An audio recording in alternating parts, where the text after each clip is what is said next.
Catalytic converters are one of those car components you don't really think about until you absolutely have to. Usually that moment is either when you fail your emissions test or some thief crawls under your car and steals it. It just sneaks up on you. People keep hearing UIC related to catalytic converters, and it feels about as confusing as tax forms. UIC stands for Underfloor Integrated Catalyst. It's basically a design approach for newer vehicles to optimize emissions control. Sounds fancy, but there's a real benefit if your car has it. The main goal of a UIC is to warm up faster and reduce those nasty emissions right away, especially during those first 2 minutes after starting your car. Fun stat: conventional catalytic converters can take up to 5 minutes to start working fully. During that time, emissions can be up to 80% higher. Absolutely wild. Ever notice that check engine light flickering to life? A faulty catalytic converter, UIC or not, can trigger that.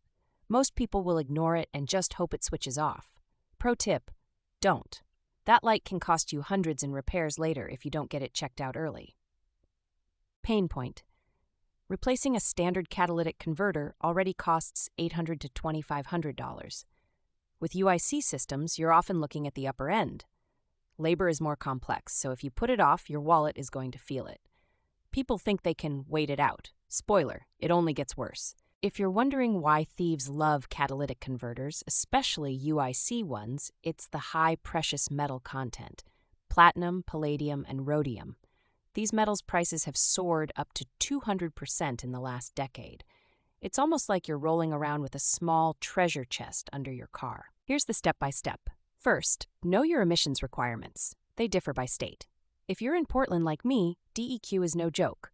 Book your test, and if you fail, find out if UIC is involved in your car's system. Dealers can run your VIN for specifics. Next, if you're replacing a UIC unit, verify if aftermarket or OEM parts are allowed in your state. Some only let you use direct replacements, which can double the cost. Sketchy units from online sellers are probably not legal, and you could end up failing DEQ again. If you're handy, check under your car for the UIC's location. It's usually between the manifold and underfloor area. Visual clues: shiny heat shields and larger-than-life canisters. If it looks tampered with or different from your neighbor's, it probably is. Pain point again: the wait time for a UIC replacement.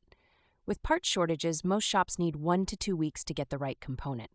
Don't wait until your tags expire. Schedule early. People love to procrastinate and then pay rush fees. Don't be that guy.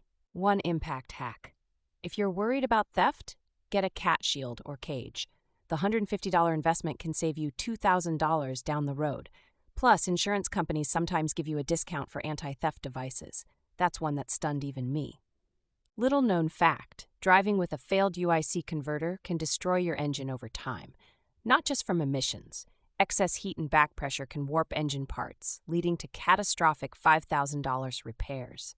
So this isn't just about being green, it's about saving your engine. Final pro tip from someone who's seen way too many check engine lights: get your emissions system scanned every oil change. Shops will often do it for free. It's the 30 seconds that can save you $1,000 and a ton of headaches later.